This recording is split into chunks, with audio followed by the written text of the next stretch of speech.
Bienvenue sur Quare, Q-U-A-R-E, le podcast éducatif pour les enfants petits et grands. Aujourd'hui, dans la catégorie Géographie, l'épisode est consacré à la première partie sur la Suède. C'est quoi la Suède ? La Suède est un pays situé en Europe du Nord, dans la région appelée Scandinavie. Sa capitale est Stockholm et sa superficie de 450 000 km² en fait le 5e pays le plus grand d'Europe. C'est quoi la Scandinavie ? C'est une région historique et culturelle constituée du Danemark, de la Norvège et de la Suède. La Finlande n'en fait pas partie, contrairement à ce qu'on pourrait penser. Peux-tu me raconter l'histoire de la Suède ? L'histoire de la Suède commence avec l'âge des Vikings au 8e siècle. Les Suédois sont alors appelés Vareg et fondent des routes commerciales vers l'Orient, vers la Russie et plus loin jusqu'à Constantinople et Bagdad. L'unification de la Suède qui devient un royaume a lieu au Xe siècle. Le pays se convertit alors au christianisme. La Suède entame ensuite la conquête de la Finlande. À partir de 1397, la Suède, le Danemark et la Norvège sont unis sous un seul monarque. C'est l'union de Kalmar.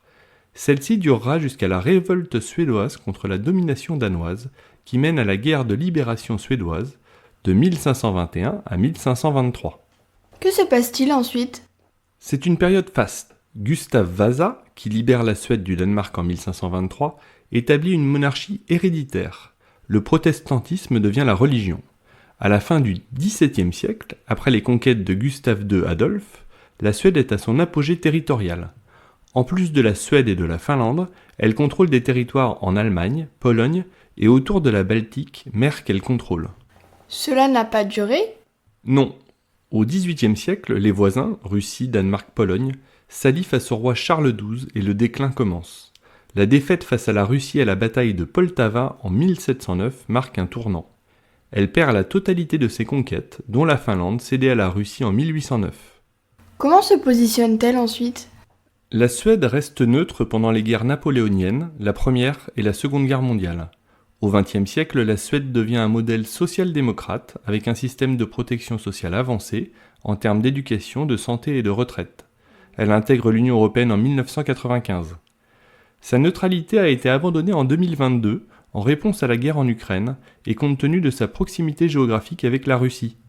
C'est toujours une monarchie aujourd'hui ? Oui, Karl XVI Gustaf est le roi depuis 1973. Comment est la géographie de la Suède ?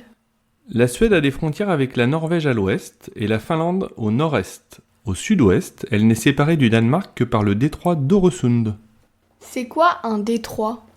C'est un bras de mer qui sépare deux terres très proches et permet d'aller d'une mer à l'autre. Par exemple, le détroit de Gibraltar entre le Maroc et l'Espagne permet d'aller de l'océan Atlantique à la Méditerranée. Ok, merci. Pour revenir à la Suède, le nord du pays est fait de montagnes appelées Alpes scandinaves et de la Laponie suédoise. On y trouve de la toundra, des forêts boréales et de grands espaces sauvages. C'est quoi la toundra ?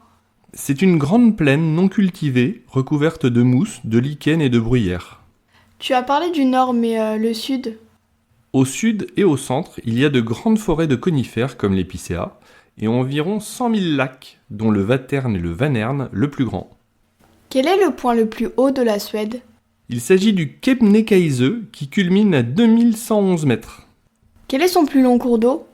Il s'agit du Klarälven Götaälv qui prend sa source en Norvège, parcourt 720 km et se jette dans le lac Vänern. Quel est le climat de la Suède ? Au nord, le climat est subarctique. Les hivers sont longs et froids et les étés sont courts. Le sud a un climat tempéré avec des étés doux et des hivers modérés. La neige couvre une grande partie du nord du pays plusieurs mois par an. Comme la Suède est proche du cercle polaire, il y a des nuits blanches en été. Il n'y a pas de nuit. A l'inverse, en hiver, le jour est très court. Phénomène exceptionnel, il est possible de voir des aurores boréales l'hiver en Laponie. C'est quoi une aurore boréale ? C'est un phénomène lumineux extrêmement coloré avec des dominantes vertes et roses. Je t'invite à aller voir des photos sur internet, tu verras, c'est magnifique. Quels animaux peut-on observer en Suède ? L'élan est le symbole national de la Suède. Il en est le plus grand cervidé. Le renne est présent en Laponie, l'ours brun dans les parcs nationaux du centre et du nord du pays, et le castor est facilement observable dans les lacs et sur l'archipel de Stockholm. Enfin, le plus grand rapace d'Europe, Le pigargue à queue blanche est visible à Stockholm et en Laponie.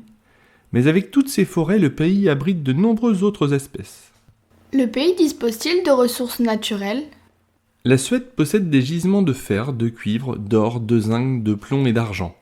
Elle détient également le plus grand gisement de terres rares connu en Europe, à Kiruna. Ces terres rares sont cruciales dans l'économie actuelle.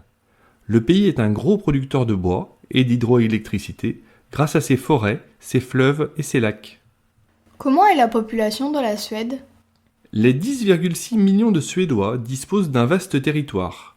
La densité de population est faible, 24 habitants par kilomètre carré, et les Suédois vivent dans une large majorité dans les grandes agglomérations que sont Stockholm, Göteborg et Malmö. Allez, une petite question pour voir si vous avez bien suivi ce premier épisode sur la Suède. Quelle est la capitale de la Suède? Réponse A, Malmö. Réponse B, Göteborg. Réponse C, Stockholm.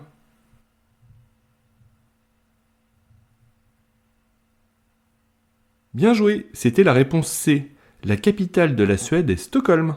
Cet épisode de Quaré est terminé. Merci de l'avoir écouté jusqu'au bout. N'hésitez pas à nous faire part de vos remarques et commentaires sur quaré.club, QUARE.club,